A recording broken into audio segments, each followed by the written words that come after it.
The Dawnshore Greenway, a novel by Willow Jules. Chapter 1. Marin Ellis had always been good at holding her breath.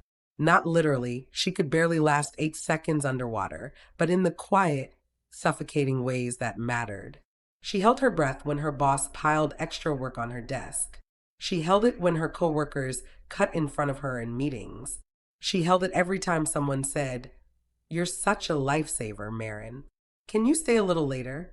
She held it so often she'd forgotten what a full breath felt like. The morning it happened began like all the others.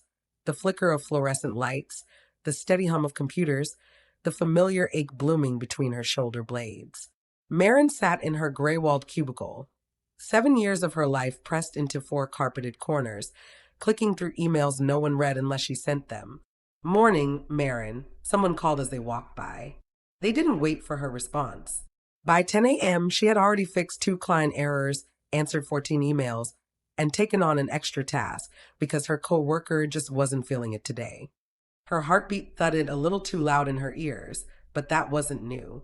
Stress had become a roommate she never invited but couldn't seem to evict. At 10:17, her vision blurred. At first, she blinked it away. Maybe she needed water. Maybe her contact lenses were dry.